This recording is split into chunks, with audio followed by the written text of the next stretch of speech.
safe. My name is Tim, and today we're going to go over the new homes for sale on the Village's website. I'll answer any of your questions as well. Just leave a comment in the chat box, and I will answer the questions as best as I can. We will start the tour in about 5 minutes. And we'll wait for more subscribers to join the live stream. Thanks for joining. Happy Sunday, everyone. I do appreciate it.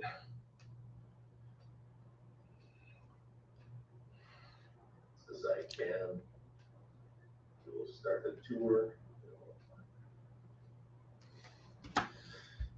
Thanks for joining, everyone. Hello, happy Sunday. Welcome in. We will start the tour of the new homes. Good morning. How are you? Good evening to you, C. Fry. Thanks for joining. Let me know in the comments below how you're all doing. Happy Sunday in Florida, USA. I heard there's a heat wave in Florida. Let me know if that's true or not. Unseasonably warm heat in Florida. Thanks for joining. I appreciate it. Yeah, I still live in the Villages.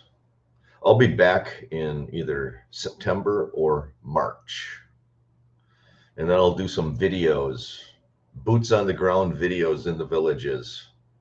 I miss doing that. I'll do that again. September or March. I haven't decided yet. Good evening. Thanks for sharing. Happy Sunday, Frank. Happy Sunday to you too, Frank. I appreciate that. You're welcome. I'm just trying to transfer knowledge of the Villages. I know there's a lot of people. When I speak to people that are new to the Villages, a lot of them really don't have any idea what goes on in the Villages. I've already spoken to people that don't even understand that they have a bond on their house.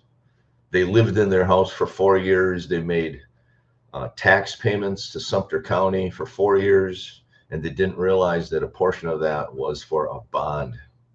So there's a lot of people that are just not educated about the Villages. That's one of the reasons I started my channel. I also watched other YouTubers, and those other YouTubers really weren't explaining some of the things very well, because I don't think they understand themselves some of these things. So that's the reason I started the YouTube channel. It's more of an educational channel than it is a blog. I'm not going to be doing videos of me sitting at a town square and drinking with other people. That's not my style. Yeah, it is sad. I can't believe I've run into so many people that tell me they bought their house when they were still living in New York or New Jersey or far away. They bought it online, and they come down to the Villages, and it's not what they expected. The location isn't what they expected. The house isn't what they expected. The bond information isn't what they expected.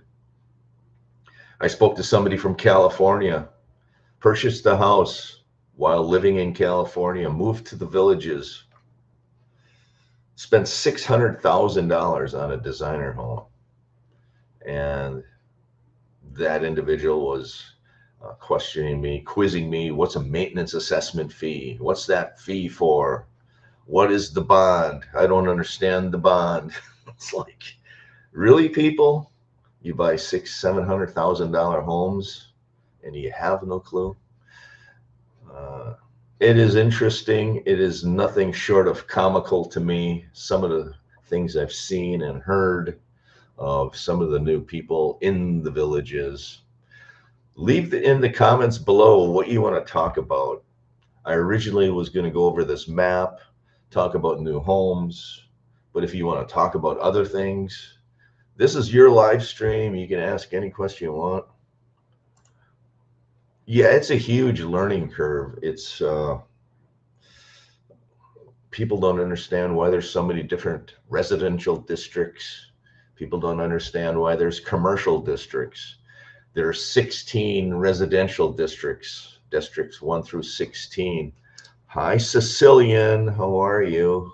Every time I see your name, it reminds me of a pizza, a Sicilian pizza. Sicilian pizzas are spicy. They have a little more spice than other pizzas. Is that right? Anytime I go to a restaurant and it says Sicilian style, it's always spicier. Is that true? Can you tell I'm not Italian? But thanks for joining. I appreciate it. And what were we talking about? It's a learning curve in the villages. There's 16 residential districts, 16 districts, each of them governed by a separate and unique governing board of directors. Let's check it out. Let's take a look at that. Let's go to the villages. The villages, CDD. Let's share the screen. Why not? Let's do this. Seeing we're talking about education, let's educate. So what I have in front of you is a website. It's called the Villages. It is called the Villages Community Development Districts. Has anybody on the live stream gone to this website? Yeah, lots of, yeah, there is. One thing you're going to find out is that the Villages has a lot of rules, and most of those rules are not enforced until somebody complains. And that, I think, is one of the heartburn items of living in the villages. It's consistently inconsistent. And that's one thing that surprised me. And I think I did a video a while ago, 10 surprises of living in the villages. One of the top surprises of me living in the villages is that there's a lot of rules. Sometimes they're enforced, sometimes they're not enforced. They're only enforced if your neighbor complains about them. And the villages is consistently inconsistent. And until you can get a centralized enforcing or enforcement system in place, it's always going to be that way. And the villages decided to set it up as a complaint-driven system for a reason, because they don't want to invest all the money and resources it takes to have deed compliance enforcement officers. If they would be required to enforce deed compliance, they would have to hire a staff of people to go around every village, every street, and look for deed compliance violations. So instead, they save that labor. They choose not to hire people, and they rely on the neighbors to report their neighbors for being out of compliance. And sometimes the neighbors will report it, sometimes they won't.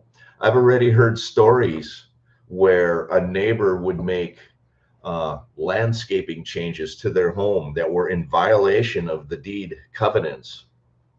And their neighbors knew about it, and they chose not to report it. And the minute that home was sold to somebody else, then the neighbors reported the deed compliance violation. That is just wrong. That is just crazy. But those are the things that go on in the villages, and they go on a lot of times. It goes on all the time in the villages. If you're in good friends with your neighbors, they won't report you. But the minute that house gets sold, somebody new moves in, they'll report it. It's crazy, some of the stories that I've heard about deed compliance. And that seems to be the biggest issue in the villages, is deed compliance and things that are just out of deed compliance. They're violations. Sometimes they're reported, sometimes they're not. So that was one of my biggest surprises living in the villages. There's a lot of rules. A lot of those rules are not enforced. Sometimes they're enforced, sometimes they're not. And for me, being in the finance and accounting field, I'm all about, if you have a rule, enforce the rules, right? Uh, I'm kind of anal about that. So for me, it's craziness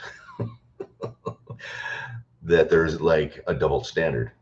So what you have in front of you is the Community Development District website. And if you haven't been to this website, you should familiarize yourself with this website, because this is the website you go to if you live in the villages, because the Community Development District is in charge of maintaining the villages. When the developer sells the home or sells the infrastructure to the district, and that is the bond, this is the organization that issues the bonds, just so you know. It's the Community Development District. It's not the villages. So when the developer develops the neighborhood, they sell the neighborhood and they form a district. And they sell the neighborhood to the village's Community Development District. That's who the developer sells it to. So the developer sells the district, the infrastructure, and the reason he's doing that is for cash flow. The primary reason is cash flow. So the developer excavates a neighborhood, they put the streets in, the sewers in, and then they sell that to the Community Development District. The district goes to Wall Street, they take out a bond, which is a loan, and they pay the developer. And then the developer has that cash, takes that cash, and starts building another district. And that's kind of the reason why it is set up the way it is. And that's the reason why you have bonds. It's all about cash flow. Most developers will develop a community and they will include that infrastructure cost in the price of the land.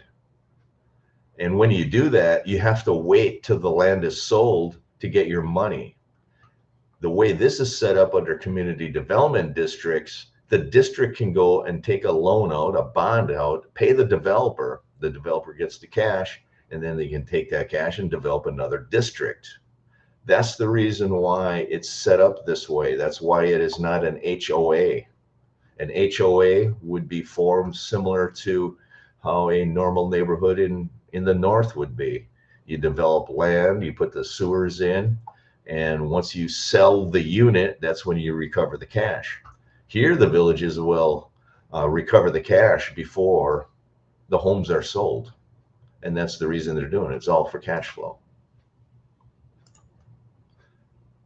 16 districts, yeah, 16 residential districts, Frank. They have a lot of other commercial districts as well. And here, if you go here, find my district, here you have residential districts, districts 1 through 16. You can see right here, districts 1 through 16. These are residential. You have commercial districts as well. You have Village Center, you have Brownwood, you have Sumter Landing, and now you have Eastport. Those are essentially the town squares. Those are separate legal entities. They have their own separate bonds. They have their own separate financial statements, income statements, balance sheets. You have dependent districts. You have, these essentially are the utilities: North Sumter County Utility, Wildwood Utility, Villages Public Safety.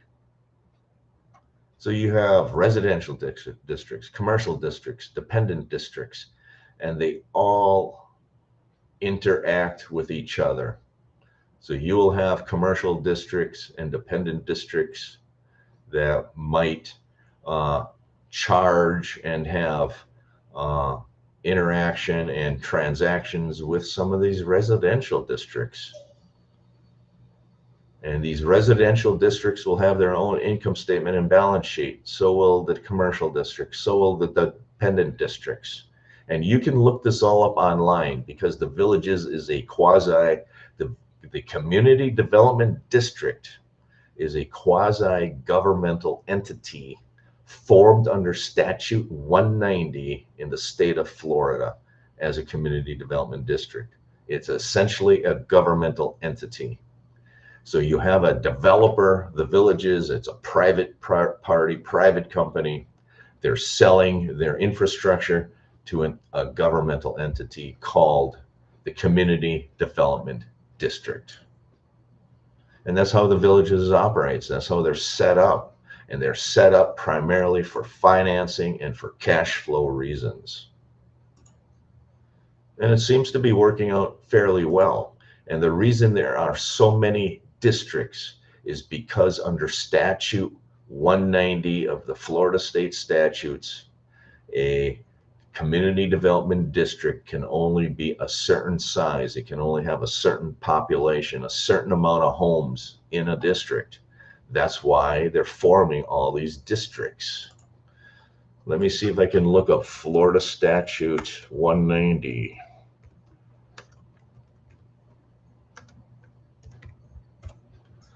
Florida statute 190. Let's see if I can. Site can't be reached. Why is that?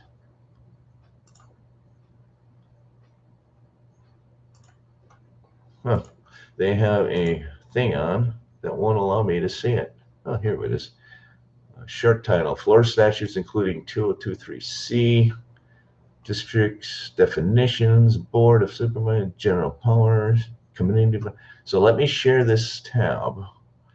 And we are on a website. Now we're learning about Florida statute 190. That is the formation of a community development district. And I want to show you the rules around the size that the districts can be. Establishment of a district right here. Maybe this is it. Statute 190.005, establishment of a district. A petition for the district, blah, blah, blah, designation of 5 persons to initial members of the board. And this is what happens when the villages creates a new district. They have to establish a board of supervisors. And the initial 5 years, they handpick 5 people to serve on the board. After the 5 years, then the residents of that district can vote for board members. They hold elections. Who owns the rec centers, and what happens if one would be destroyed in a natural disaster? That would be the community development district would own the rec center. And what happens if one is destroyed in a natural disaster? The community development district would need to fix it, and they would need to have funds to fix it. And most of these districts have, I think it would be under the Amenity Authority Committee, to be honest with you. So if you look at these districts, you're going to have Amenity Authority Committee District, which isn't even listed on here. Amenity Authority Committee. So you have funds for amenities. You have separate funds. They're not even on here. But you have the Amenity Authority Committee. You have the Lake Sumter Amenity Committee. They have their own balance sheets and financial statements. They own the recreation. Recreation is like a separate, they treat recreation separately. They have their own committees, they have their own balance sheets, their own financial statements, and those, that would need to be used to pay to fix a rec center. I think they have the authorities to do special assessments, but I don't think they ever have. I think they can. I think they have the right and the authority to do it, but I don't think in history they have never done it. They try to avoid special assessments. And that's one thing the Villages is good at. Good evening, J-Lo. That's one thing the Villages is really good at. They don't like to surprise the residents of the Villages with large assessments or one-time charges. They rather increase your maintenance assessment fees and amenity fees. They rather increase it slowly, 3% a year. They avoid the big jumps. And that's a good thing for a resident. They really go out of their way to minimize and avoid large assessments, large hikes. In rare occasion, some of the districts will have a large hike. I think a couple of years ago, districts in the north, District 4, I think, in the north, had a 25% increase in their maintenance assessment fee. And that was voted on by the Board of Supervisors in District 4. Generally speaking, they try to avoid that. And sometimes, and this is why I encourage all of you to be active in your district government, sometimes the Board of Supervisors in certain districts will kick the can down the road. They won't raise maintenance assessment fees small. They'll just wait for 5 or 6 years and then raise it one time big. There are certain districts that do that. I'm not sure that's the best idea. And anytime residents see a 25% increase in maintenance assessment fees, they go crazy, they complain. These people in the Villages act like they don't have any money at all, and the minute they see even a small increase, they complain. And the Villages knows that, and they've been dealing with this for 30 years. So they try to increase maintenance assessment fees, amenity fees, small increments, and they try to avoid, and I don't think they've ever had a very large increase, and I don't think they've ever had a special assessment. Although I think they have the right and the authority to do so, and you could probably look through this Florida State Statute 190, and I'm sure somewhere there would be language in here that would give them the authority, the power to do the special assessments. The Villages has never done it. What happens a lot of times, if there is something special that happens, for instance, the water tower at Brownwood Paddock Square, was made out of wood, and the stand was rotting. The wooden posts were rotting, and it was ready to fall over. It was creating what I would consider it was a hazard, and they had to replace the water tower stilts a lot sooner than they thought. That was a charge that they didn't plan for. So rather than doing a special assessment, they went to the developer and said, hey, can you help us out? And a lot of times the developer will contribute to certain one-time unforeseen charges. So that's kind of how they avoid giving one-time assessments. Good evening, J-Lo. How are you? How are you? How are you? Like some of the HOAs on the coast of Florida have to do after, yes. Yes, and that is one of the, I guess, disadvantages of living in an HOA. Is, I'll be honest with you, most HOAs are underfunded.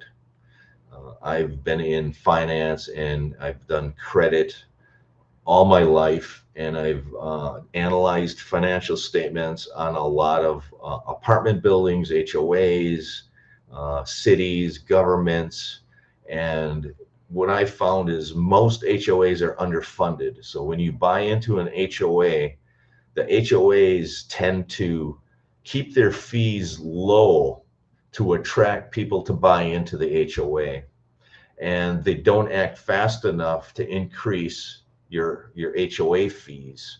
And then after 10 years, they don't have enough funds in their balance sheet to cover large one-time events like storms. And sometimes they are so underfunded that they can't even replace the roof shingles, which is usually the responsibility of an HOA.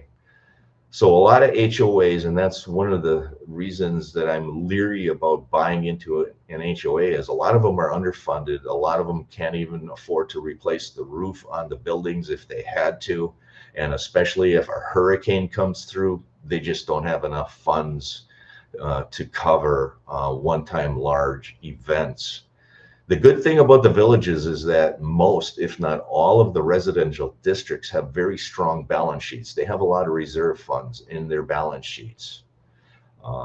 And that's why a lot of times the board supervisors won't raise amenity fees, because they can afford to absorb some of the costs because they have large reserve balances on their balance sheets. That's one of the reasons I live in the villages in Florida, is I looked at their financial statements before I bought in. And if they had shaky balance sheets, and if they were underfunded, in my opinion, I wouldn't have bought in. I wouldn't live there, because most HOAs are underfunded. So most, if not all, of the residential districts in the villages have very strong balance sheets. They got a lot of money. And the reason they have a lot of money is when the district is first formed, they start charging you for maintenance assessment fees and amenity fees right from day one. And when the district is formed, they don't have a lot of maintenance to perform. So they build up big balances on their balance sheet in the first 5 or 8 years of a district forming. And then after 8 or 10 years, then they start drawing that big balance down. And the board of supervisors in that district now need to decide, do they raise amenity fees or not, or do they keep drawing down that balance? And every year the board of supervisors talks and creates a budget. That's the biggest concern they have. That is what they're deciding every year on the budget. Do they draw that big fund balance down on the balance sheet, or do they raise amenity fees? And every year that's the topic of the budget. That's really the inherent issue. Yeah, I looked at a lot of other retirement communities, to be honest with you. I looked at On Top of the World. I looked at Stonecrest, which is essentially just across the street from the villages. I didn't like On Top of the World because it was too far out in the middle of nowhere. It's kind of out in the middle of a horse field up in Ocala. Ocala, Florida is known as horse country. That's why they have the World Equestrian Center up there. And On Top of the World was just out in the middle of nowhere. I looked at a Del Webb community up there. Del Webb Stone Creek or something is very near On Top of the World. That is a really nice retirement area. If I was going to live somewhere else, I was going to look at Del Webb up near Ocala, Florida. I can't remember what it's called. Del Webb, Ocala, Florida. I'll share it with Del Webb Stone Creek. Here, let me share this screen with you. Del Webb Stone Creek, I thought was nice in Ocala, Florida. That was my second choice. If I didn't live in the villages, I was going to live here. I thought they had the nicest homes. They had the nicest amenities. See all the amenities. This was my second choice after the villages. But this is located very near On Top of the World. I think it's like right across the street from On Top of the World. Awesome amenities, awesome community. This is their map of the community. It's much smaller than the villages. It is a little bit west of Ocala, Florida. The prices were reasonable. The when I looked at this 4 years ago, the monthly HOA fees, I think it is an HOA, were reasonable, but they were a little higher than the villages. When I looked at the fire fee, the amenity fee, and the maintenance fees for the villages, and I compared it to this Del Webb, Del Webb was like maybe $50 or $100 a month higher. And that's one of the reasons I picked the villages to live there. But I was really close to living here. I thought this was the best community in the area. One of the reasons I did not pick it was, again, it's way out in the middle of nowhere. It's out in the middle of horse country. I would have to take a car to go to the grocery store, 10 or 15-minute drive with my car to get to a grocery store. The amenity, the HOA fee was like $100 higher when I compared it to the other three fees in the villages. That's why I chose the villages. But this was a real close second for me.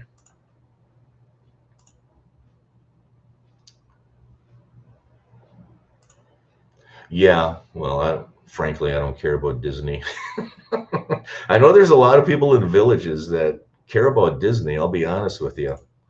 There are a lot of Disney fanatics that live in the villages. And I think that's another reason you want to live in the southern part of the villages near Eastport, because that is going to be really close to the turnpike. And you probably save yourself a 20, 25-minute car drive. From where I live in the northern part of the villages, it's 20 minutes closer to Disney. Any advice for the future villagers considering a snowbird lifestyle? I get nervous leaving my house vacant for a week. I can't imagine being gone for 5 months. I'm totally with you there, RMK. I purchased my house in 2021, my patio villa. I left it vacant for 1 year. I lived in Wisconsin. I worked my full-time job in Wisconsin. And it drove me crazy every day knowing that I had a vacant house in Florida. I didn't want to rent it out. I just don't want anybody else living in my home. The eviction laws are too hard. Once somebody moves into your home, if they choose to stay in your home and not leave your home, it takes 18 months to evict them out. I didn't want to go through that. I didn't want to chance that. I didn't want to be a landlord. It's just not me and not my style. I have no interest in that. So I purchased my home in 2021. The prices were low back then, and I left it vacant for a year. I put a security camera in. I purchased Simply Safe. I put a security camera on the outside of the home, on the inside of the home. I put an electronic a thermometer in the home that I could access via internet. I had Wi-Fi installed in my home. I could monitor the temperature inside my home through my thermostat. I purchased a Honeywell Wi-Fi thermostat. I could change the temperature from my phone application when I was in Wisconsin. So that's what I did to monitor my home. One thing that I didn't do that I would recommend you do, that the Community Watch team offers a weekly service, and it's really inexpensive. Community Watch is part of the Community Development District. You call Community Watch, and I think they charge you like $20 a month, and they will monitor your home. They will drive by your home. I think once a week, they will check the windows to see if somebody broke into your home or anything like that. That is a good service that really nobody knows about. I didn't even know about it when I lived in the villages. And I learned about it shortly after I moved to the villages, that the Community Watch, what I did was I hired an outside person to watch my home. They had a service. I can't remember. I think they charged me like $50 a month, and they came into my home, I think once a week, if I remember. Once or twice a week, they would come into the home. They would look to see if the water faucets were working right, that there were no water leaks. There are home monitoring services. There are private services that you can hire. I just did a Google search and I found one. And to be honest with you, they were locals that came into the home. They did an okay job. Uh, I could monitor them on my camera because I had a camera inside my home, and they didn't really do much. And when I asked them to do something special, like, could you take a picture of my lawn because I had some damage to my lawn and I was monitoring to see if it was growing. I asked them to just go out and take a picture of it, and it seemed like it was too much work for them. And to be honest with you, I wasn't really happy with their service. So some of the home watch services you can hire, some of them will actually have their own website. They'll take weekly pictures of the inside and the outside of your home. They'll upload it to the website. You can go to their website and you can look at those pictures. So before you go and hire a home watch and home monitoring service, ask some questions. Do they have a website? Will they take pictures for you? How often do they go into that home? So you can do that, or you can hire the community watch team from the community development district. I think they charge, I don't know, like $15 or $20 a month, and they will go around your home, I think once a week. And they will, I think they only go to, on the outside of the home. They just walk around the outside of the home. They don't go on the inside. They don't check the inside of the home. I think that's a pretty good service. And if I had to do it all over again, that's what I would do. I would have security cameras inside my home. I could monitor from my phone. I would hire community watch, and they would come around, I think, once a week and walk around the perimeter of the home. And I think that's all you need to do. Grave long. 3 visits a week. Is it 3 visits a week? Okay, awesome. So I think community watch is the best value. You hire them, and they'll come around 3 times a week, walk around the outside of your home, and then maybe you buy yourself a home security system like Simply Safe for a couple $100. You put some cameras in. They even have little hockey puck type things that'll detect water in the event your faucet will leak. And that was my biggest concern. What happens if my water faucet starts leaking? How can I tell? What happens if my 20-year-old water heater starts leaking? And Simply Safe offers these little electronic hockey pucks that'll detect water damage. You can put that under your sink, and if it gets wet, then it'll send a signal to your phone. BBBB, I'm not sure what that means. So my advice, if you're going to leave your house vacant, hire community watch and put some security cameras inside your home at the minimum.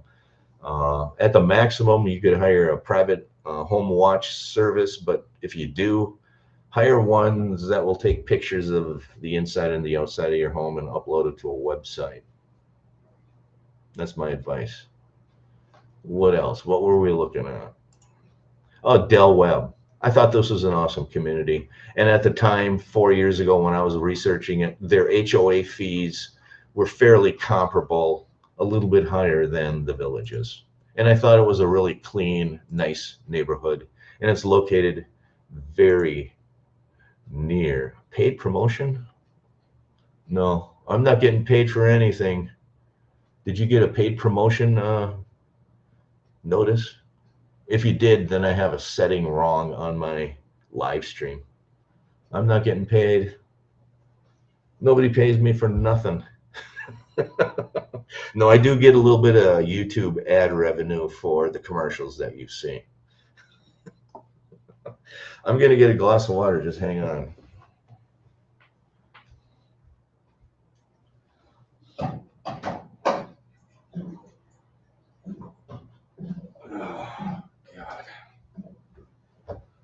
Oh, how many minutes have I been on this live stream? I've been on for 39 minutes. Okay. No, okay. Very good. Well, last time I did a live, somebody complained that I was running too many ads on the live stream. Do you see any ads on this live stream?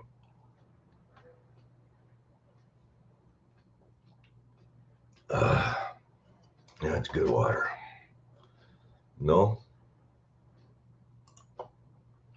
I don't get paid for being good. I'm good for nothing. Oh boy, Jay, here we go. We're looking at Sunbridge as well as St. Cloud. What's a Sunbridge? Is that a retirement community? St. Cloud? I never heard of those. Sunbridge. You haven't seen any ads, really? That's interesting.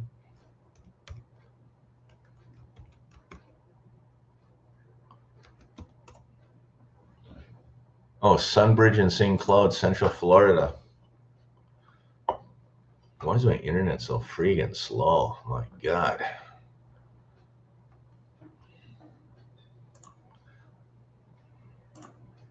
So here's Sunbridge Retirement Community. Uh-oh. We have way too many graphics and videos on these websites. And here you go. You're looking at this retirement community. Watch it. Gators bite.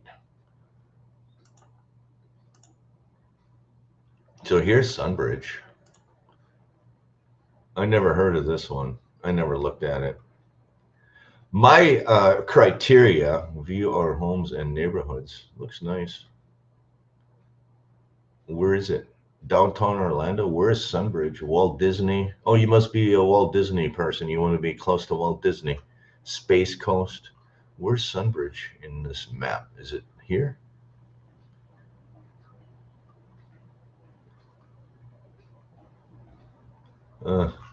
Looks nice. No idea. I've never heard of it.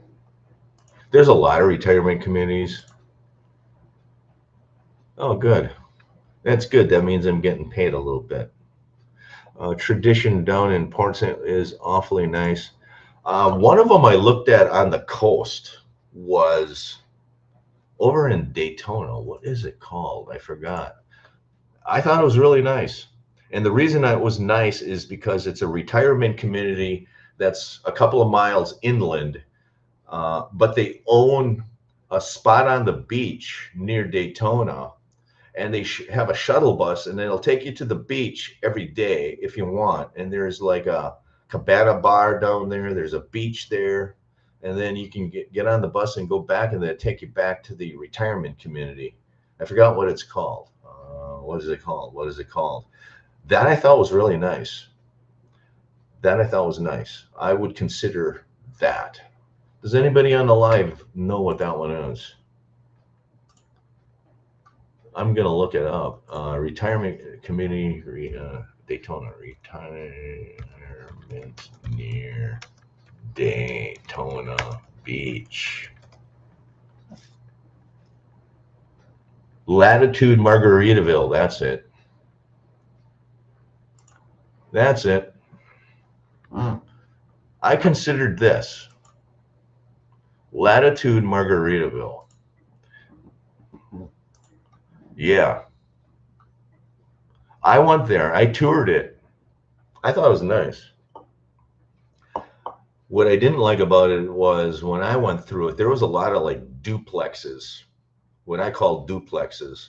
A lot of the standalone homes were unaffordable. The affordable homes were the duplexes where you had like a side by side. You had one unit next to the other with a common wall. That's why I didn't buy in there. But I liked, if you could afford the home, I like the idea of living inland a few miles and having the ability to get on a bus and they take you down to the beach. Yeah, I don't know if it's, probably a Party Central. But I thought it was cool. I like the idea of beach access. That's kind of one thing I don't like about the villages is that it's just too far away from the beach. It's an hour and a half to New Smyrna Beach on the East Coast. It's an hour and 15 minutes or hour and a half to the beaches on the West Coast, on the Gulf Coast. Villages is too far away from the beach. And if you're in Florida, you should be near a beach. That's what I think, or have at least access to a beach. Lots of at the pool. Lots of drink at the pool? Really? Yeah, me too. Yeah, I like the water. You can go swimming in the pools every day, but it's just not like the beach. I think it would be nice if the Villages was closer to the beach. That is for sure. So Latitude was one of those that I looked at. Del Webb was one that I looked at. Let's share this screen. How the hell do I share the screen? Add a screen, add a scene, add media. That's way too close of a shot of my face. So let's add a screen. I don't know which one you want. The Villages Home Finder screen. We'll go back to that one. I wish there was, yeah, me too. But people live in the Villages not to be by the beach. They live in the Villages to be near Disney. I cannot believe all the Disney. How many times can you go to Disney and not get sick of it? That's what I have a question. How often do you go to Disney? Really? Maybe because you have grandchildren that you take to Disney every year. What is the obsession with Disney? But having Village, softens. Yes, that is true. And that is one of the reasons I like the Villages, is because we don't get much hurricane damage. Rarely. I've been there for 3 years. I've been through Milton, which was the worst hurricane in a long time. Hardly any damage. A couple of palm leaves on the streets. In the southern part of the Villages, there were homes that had some roof shingles blown off. Other than that, the Villages is really safe.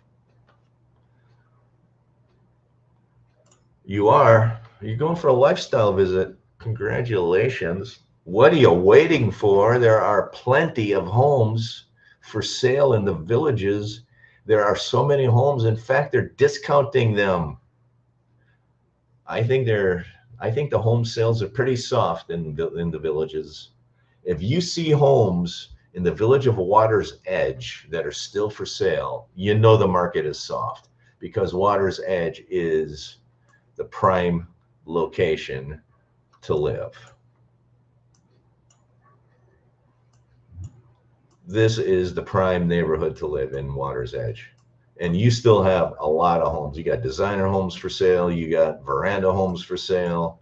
You've got patio villa homes for sale, all near Water's Edge.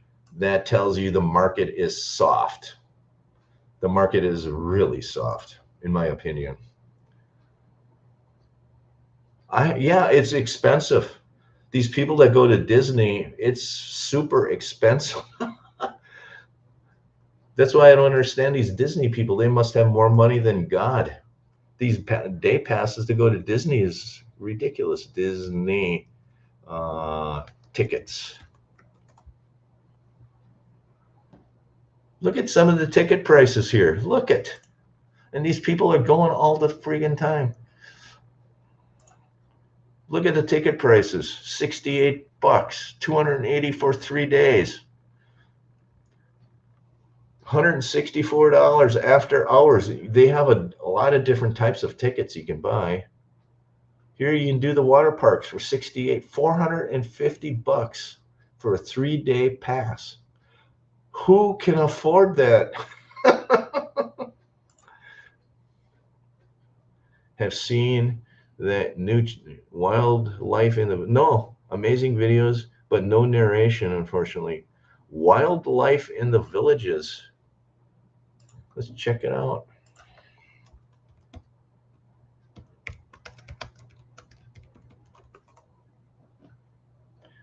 YouTube.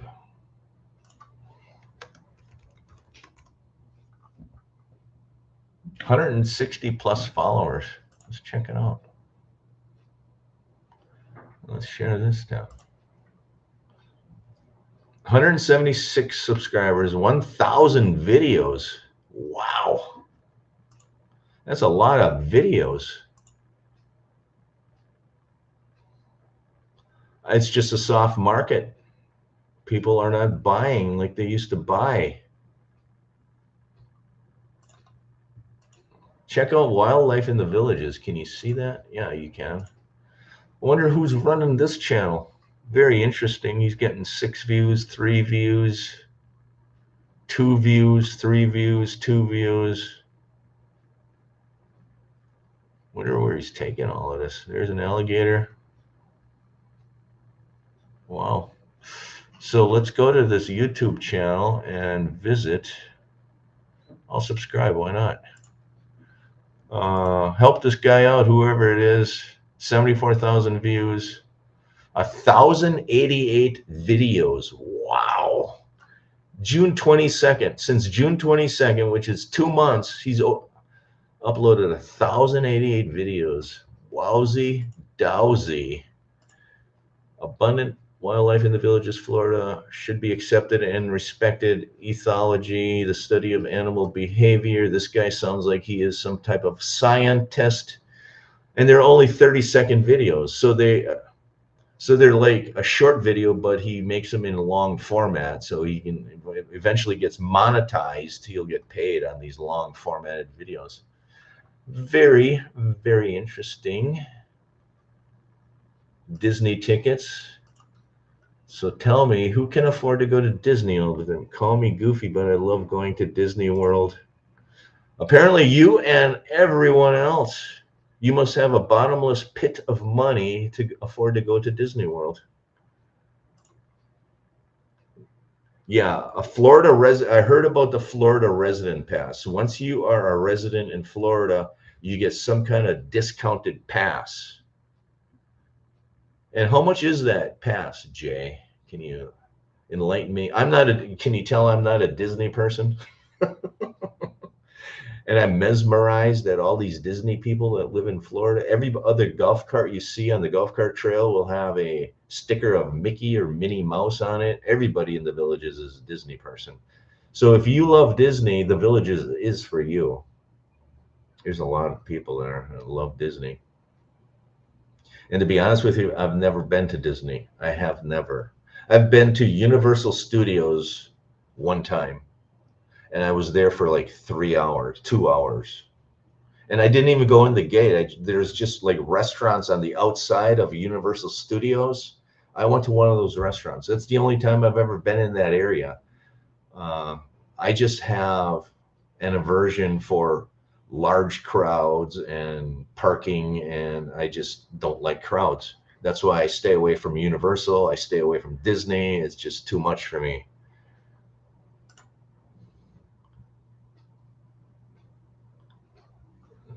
Cost is on the Disney website. Disney website, Walt Disney World. Let's go to here. We will share the Walt Disney World website. There's a lot of Disney people. Oh my God. You can't swing a dead cat without hitting a Disney fan, as they say. Oh, where are the tickets? Tickets. Buy theme park tickets. I heard people they have special, like for Christmas, they have a unique Christmas lighting show. You go there during special times like Christmas. It's supposed to be awesome. 4th of July, things like that. Here you go. 3-day, 3-park ticket, $89 a day, $267. Kids tickets, $59 a day for kids. Usually the kids are less expensive. Oh, they are less expensive. $177.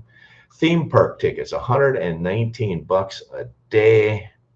Who can afford this? The people with the bottomless wallets can afford it. Click on the annual pass. Where's the annual pass?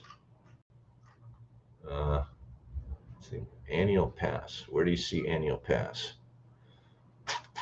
Magic Kingdom special. Buy annual passes. Here you go. Annual passes. Wowzy dowsy. Disney Incredible Pass plus $100 gift card. $15.49. Wow. That is some serious entertainment when you're spending $1,500, $1,600 on a Disney pass.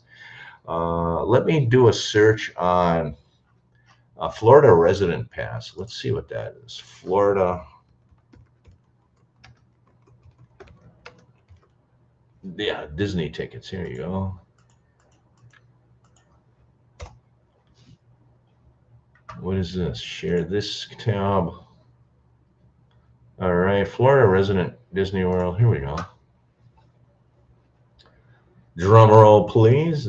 Speaking of Goofy, is that Goofy? I don't even know who my characters are. That's Goofy, right?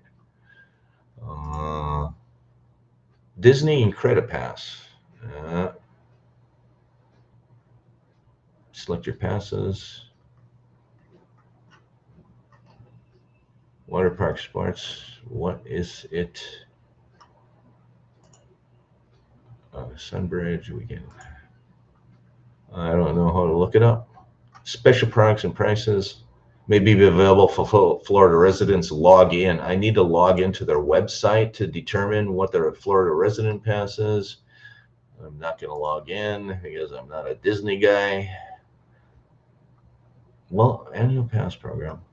Compare annual passes. Florida residents only. Florida residents annual view tab. Okay.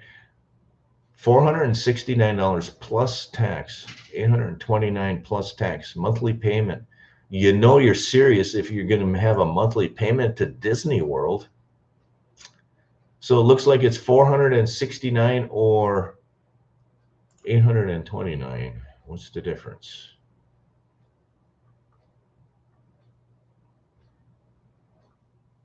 Where are your benefits? Oh, here we go. Florida residents only. Here's a Disney Pirate Pass or a Disney Pixie Dust Pass.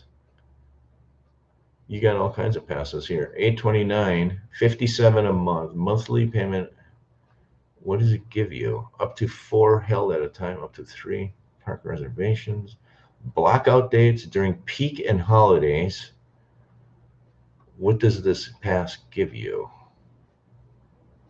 It doesn't really tell you.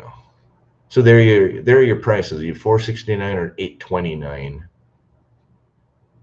Optional add-ons, water park and sports option, Disney Photo Pass. Wow. What a racket. Pluto. That's a bargain considering it could be up to $150 a day. Oh my God. Who would pay $150 to walk into a park for a day? Raise your hand, leave a comment below. Can you tell it's not for me? You pay $150 to go into a park and get hustled and bustled and fight the crowds and walk 10 miles because you have to park 10 miles away? And what is the attraction? Let me know what the benefit is. What is the benefit? So do you like to ride the rides, the theme park rides? Do you go for the shows? What is it at Disney? I've never been, so I'm serious. This is a serious question. What is the attraction at Disney other than Mickey and Minnie Mouse? What is the attraction? Is it plays? Is it rides? Is it just walking around and getting hassled? What is the attraction at Disney? I would like to know.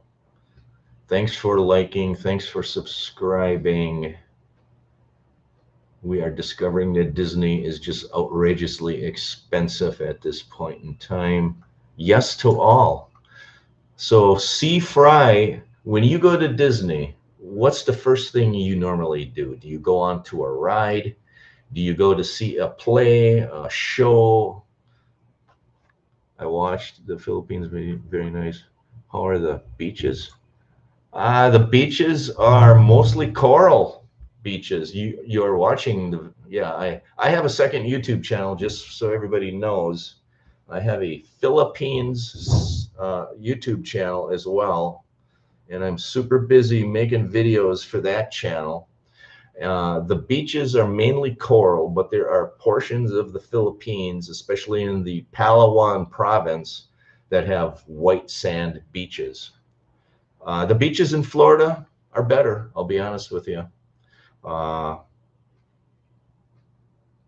but the weather here is awesome. Shop. Broadway shows, which, okay, Broadway shows, there we go. That's maybe a good reason. Broadway shows, which are 2.5 to 3 hours long, cost over $250 these days. I think $150 for 10 hours at this theme park is expensive, but yes, compare. Okay, so you have Broadway shows. Now it makes sense to me. If they have Broadway, I didn't even know they had a Broadway show at Disney. So now it makes sense to me. I got it. Parents are guilted into taking kids there, at least. I can see the Broadway shows. It would be worth it for a Broadway show. Absolutely. So my Philippines YouTube channel, I primarily am doing a lot of real estate stuff here. I'm doing condo tour videos. There is a large complex here that I live in. I'm doing videos about that. Call it the villages of the Philippines. It's kind of where I'm living now.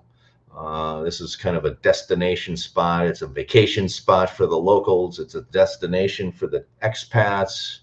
Lots of things going on. They're building a large lagoon. They're building condo buildings. And I'm doing a lot of videos around that. I kind of call it the villages of Southeast Asia. They do have shows at Disney, rides and parades. Fireworks. Yeah, I heard the fireworks there are great. There's a lot of people that go to Disney around the holidays. There's an awesome holiday show there as well. So go during the holidays. I heard the Christmas show and the light show there is awesome. Do I have a link to that channel?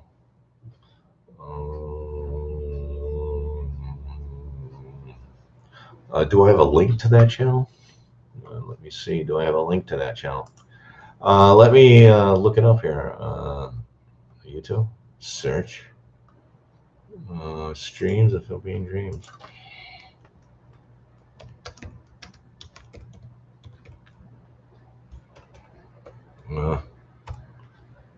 I could put a link in, I guess. Philippine Dreams.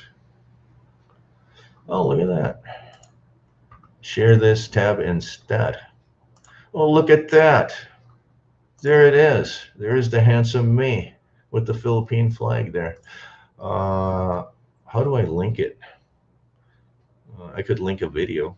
I just released this video. Newtown Boulevard. There are fresh fruits. How do I link it? Do I link the channel? What I'll do is I'll just link this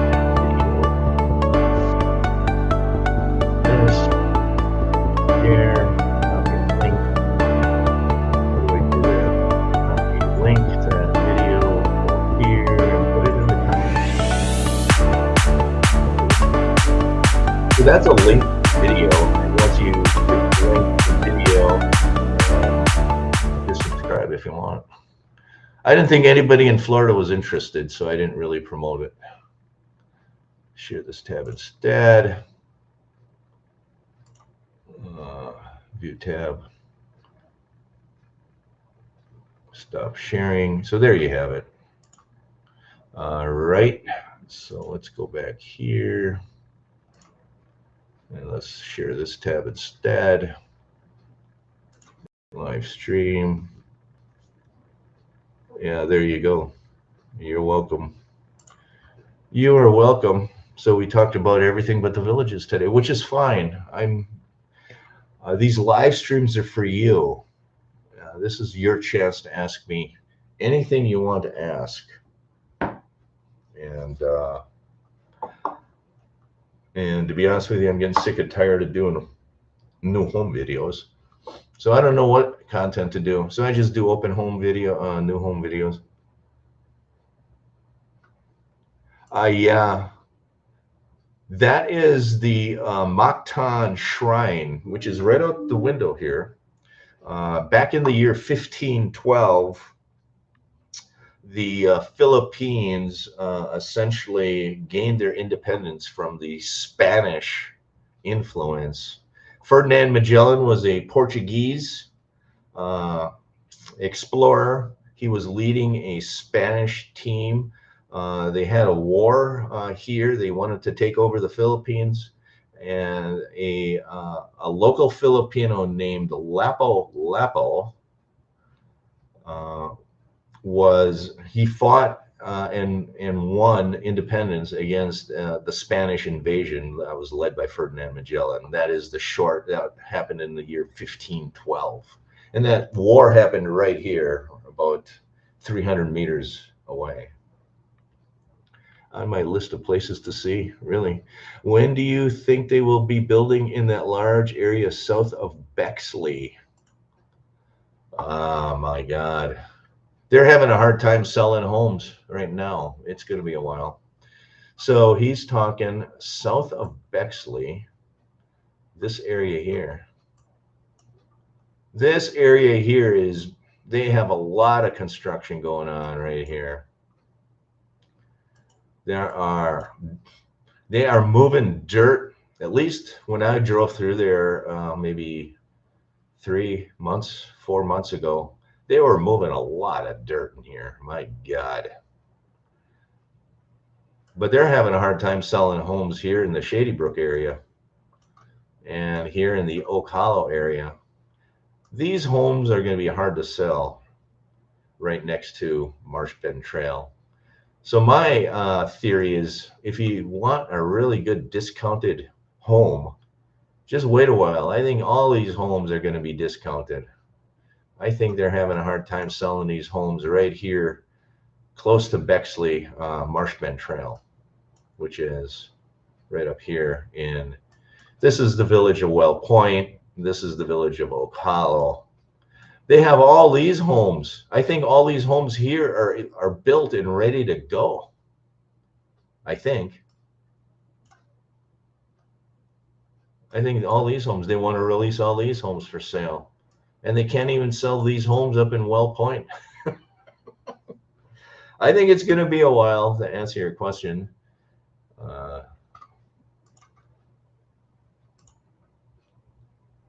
The pest control and lawn maintenance in the villages, that's a hard one to do. That's a really hard one to do. That is, and everybody's all over the map when it comes to pest control. Most people just hire a service. They hire a service like Massey Services, and they come over and they do pest control. But what I found with most of the services in Florida is they do a half-assed job. And I end up doing it myself. I start in March. I spray inside the home. I spray outside the home for bugs. I put cockroach traps out.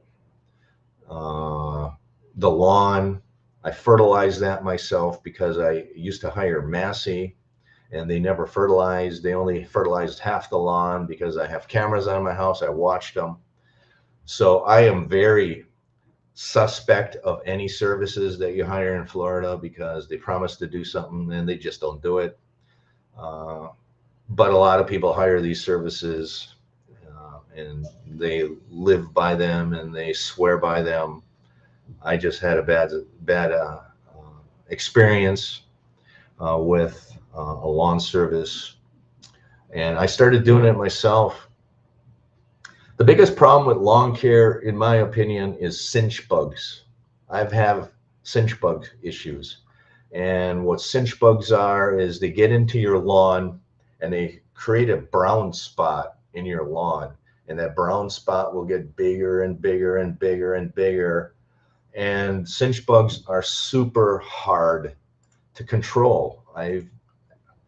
I pride myself on figuring everything out in life, and everywhere I've lived, I maintain great lawns. I figured it out. It's not too hard, really. If you keep fertilizing, your lawns are fine. You throw a little pesticide down once in a while. You throw a little insecticide down, your lawns are fine. In Florida, that's true, except for cinch bugs. I just don't know how to get rid of cinch bugs. It is hard as hell to get rid of and control cinch bugs. There they are. My advice, there's a YouTube channel. If you can YouTube how to control cinch bugs in Florida. I subscribe to the YouTuber. I forgot his name. And he has some good advice on how to get rid of cinch bugs. And they create these brown spots in your lawn like this, and I get them every year. In the springtime of the year, my lawn looks perfect. By midsummer, I start seeing these little dark spots, and I'm treating my lawn every month for cinch bugs, and I'm still getting these spots. I don't know what to do, how to control a cinch bug. My advice for your lawn, I care for my lawn the way I did in Wisconsin. I fertilize it 3-4 times a year. I do insect control in the springtime. I do a weed and feed a couple of times. And in fact, that's what I recommend. Instead of fertilizing, straight fertilizer, I just weed and feed. Every time I fertilize my lawn, I weed and feed it. That's a fertilizer and it's a weed preventer. I really don't even use straight fertilizer. I just weed and feed. Everything is weed and feed, weed and feed, weed and feed. And then I do insecticides. There's a bag of, and I use granular. I don't use the water stuff.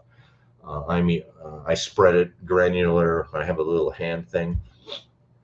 And every spring you can go to Ace Hardware or Lowe's or Home Depot, and they have a bag of granular bug control stuff. I spread that down a few times.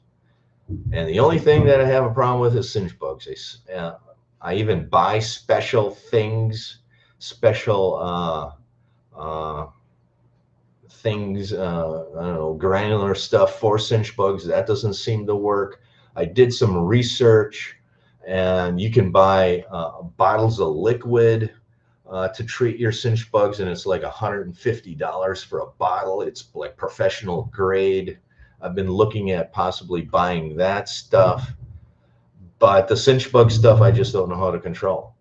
And the only thing I figured out so far with cinch bugs is to buy this professional grade stuff. It's like $100 for a bottle of it. You have to order it on the internet. I haven't yet tried that, but I'm to a point where I might end up trying that. And the other advice is search it on YouTube. There's a YouTuber. I think he's out of Florida. He's a professional landscaper, and he teaches you how to get rid of cinch bugs. From the turnpike, the prison, yet not far, so from the east part. I would like to buy in that area because it's far from Water's Edge, Jay. Buy one of those discounted homes in Water's Edge. You get a good deal. It's a good location. You're going to have to put up with, driving to a grocery store for 10 minutes up to Magnolia Plaza. You're going to have to put up with the construction dust living in Water's Edge. You're going to have to put up with the town square that's not going to be fully operational for probably 10 years. It might open up. They might have dancing in 6 months, but they're not going to have restaurants. They're not going to have bars really available for another couple of years, in my opinion. I think Water's Edge is the place to be. I think it's going to take 3, 4, 5, 6 years for the town square to come up and be fully operational. Where in the South would you live if you wanted a golf cart only lifestyle? Nowhere. There's nowhere in this. That's why I live in the North. There's really nowhere in the South that you're going to have only a golf cart lifestyle. That there is no spot in the South. That's why I live where I live. Even if you live close to 466A, which is still between the sixes, but it's in the southern part of the between, you still can't get around everywhere on a golf cart.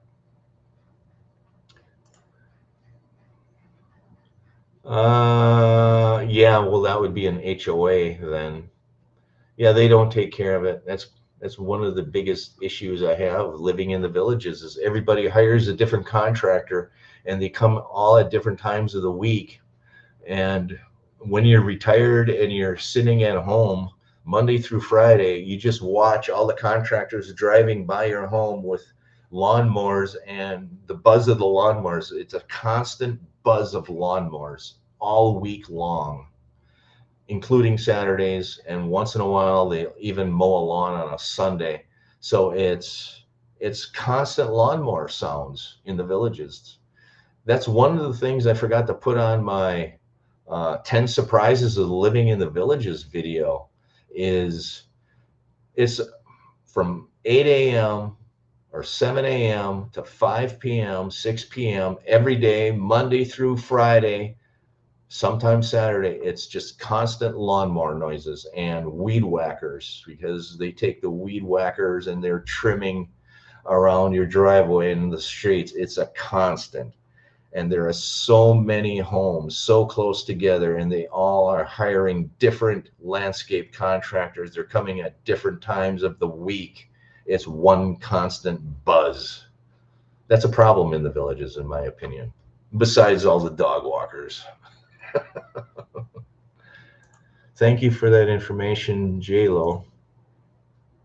Water's Edge will be suffer from Eastport traffic in the future and maybe noise. Yeah, what's going to happen down at Water's Edge is Eastport Town Square is going to be overcrowded. You're going to have all the high school kids coming over from Middleton. You're going to have a mixture of kids in there. You're going to have all those high school kids' friends coming over. I think it's going to be turned into a Spanish Springs, where you have all the locals coming in from Leesburg. They're going into Spanish Springs. They're creating trouble. I think Eastport is going to be overcrowded. I think they're going to have fewer restaurants. They're going to have fewer retail stores. They're going to have fewer grocery stores. And you're going to have overcrowding. And you're going to have Middleton, which is going to help out a little bit. You're going to have a few restaurants over there. But you're going to have the high school kids and their friends coming over. I just think Eastport is going to be overserved. It's going to be under capacity. It's going to have too much demand, not enough supply of restaurants, not enough supply of retail and grocery stores. You're going to have so many people living in that area. They're all going to be going to Eastport, and it's going to be just super, super crowded. Restaurants will be crowded, long lines. I think Eastport's going to be crowded. I think going to be crowded by design. The villages, they're creating and building fewer commercial and retail and restaurants because they're having vacancy problems in other town squares like Spanish Springs, like Lake Sumter Landing. Too many buildings are vacant. They want to avoid that. They want to build fewer buildings. They want those buildings to be occupied at all times. So they're building fewer. You're going to have fewer restaurants. You're going to have more homes. You can see there's a lot of homes in the Eastport area. Middleton will help out because you're going to have a few restaurants there. But I just think that the whole area is going to have too much demand. There's going to be too many people, long lines. That's what I think. Down in tradition, the lawn care is just part of HOA. Yes, it's part of the HOA. It is. So there we go. I have been rambling on for 1 hour and 18 minutes. Raise your hand if you're sick of watching me and listening to me. Put a comment down below. Are you sick of listening to me and watching me? I'm starting to get a sore throat, actually. Maybe Tim can have driveway parties to soften the blow from the crowning. No, I will not live in the Eastport area. I have no desire to live in the Eastport area. I'm not interested in catching the vibe of Eastport, because I think the vibe is going to turn into frustration at some point when everything is built out. There you have it. And we never even talked about the homes. But the only thing I wanted to ask you about the homes are this one. Isabella Garden Villas. Why isn't anybody buying the Isabella Garden Villas? This home's furnished. Botanical model furnished 419. They're asking 20,000. What that means is they're asking $20,000 for the furniture in the home. That's nice furniture. They usually use city furniture. That's the village's own furniture store that they have at the town squares. So when villagers move to the villages, they buy a new home and then they go to the town square to city furniture and they buy this high-end furniture. And I believe this furniture is city furniture. So it's high-end, good for quality furniture. So that means that all this furniture in this home goes with it. They're asking 419, 317 for this botanical garden villa. And you can buy the house next door right here, botanical, for $399. That's not furnished. So that means $20,000 is what they're asking for the furniture. I'm going to put a post out there. Is the furniture worth 20 grand? I heard of what that is. It's like, I should know it. I heard it a few times. What the full time, is it 70-30? 60-40? 70% live full time, 30% are snowbirds? Or is it 60% full time, 40% snowbirds? It's something like that. I did hear it, but I forgot what it is. There's a lot of snowbirds. And because I live there full time, I can't wait for May 1st, because that's when usually everybody's clearing out of the villages, is on May 1st. Because the villages turns quiet, the streets are calm, the town squares, you can actually get a chair at the restaurants again. It's just a lovely time to be in the villages, is from May through, they start showing up late October, mid-October.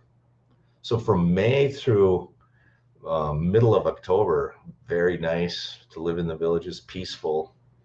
It actually feels like living in a normal community. But when the snowbirds show up, then the community doesn't, it turns from normal to abnormal. I recommend furniture land south and North Carolina, the largest furniture store in the country. They have quality. But do they sell furniture to Florida? Can you ship it into Florida to villages? They have quality furniture, good prices.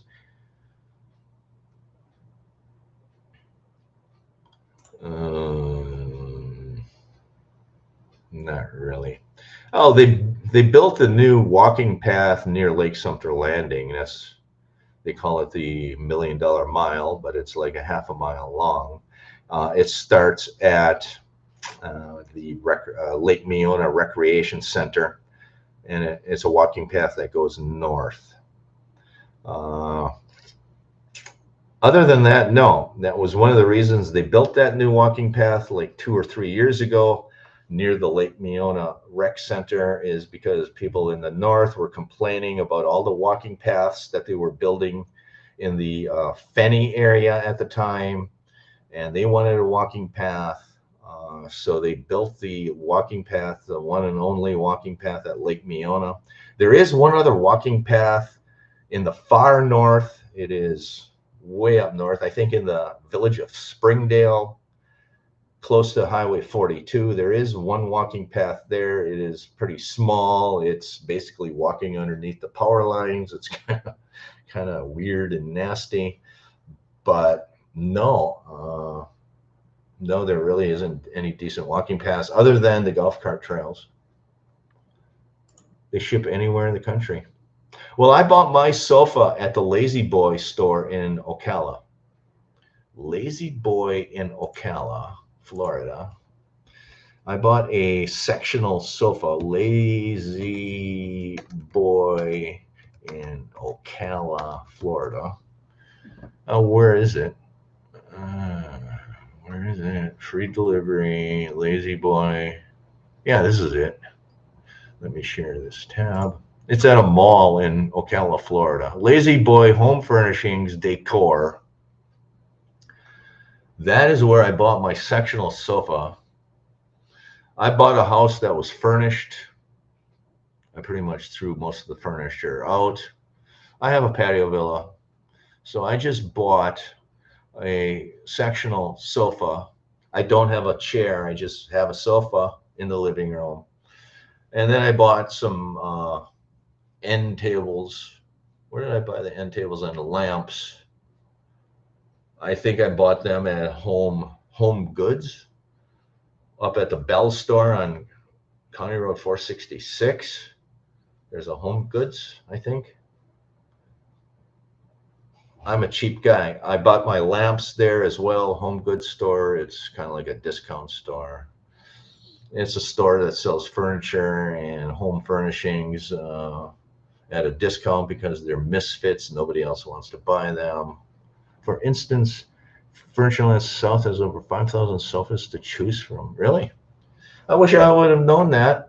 I bought mine at the Lazy Boy. I'm a Lazy Boy guy. I've always bought Lazy Boy chairs and furniture when I lived in Wisconsin. I don't know any different. I don't know any better. And I found a reasonable deal at the Lazy Boy in Ocala. They shipped to the villages. It wasn't free. I think it was a $50 delivery. That's the other thing. They charge you for delivery everywhere in the villages. If you buy something, they're always charging you for delivery. I always try to negotiate free delivery in Wisconsin, and most of the time they just waive it. Not in Florida. You're paying for delivery there. So that's where I bought my furniture. You can buy secondhand furniture. There's a lot of resale stores around the villages if you want to buy furniture that somebody else sat on. I'm not that kind of guy. I like to sit on new things. I bought patio furniture. Very, very nice patio furniture. And this is the place I went. Patio furniture. And that was in what's that city just south? What is it? Claremont.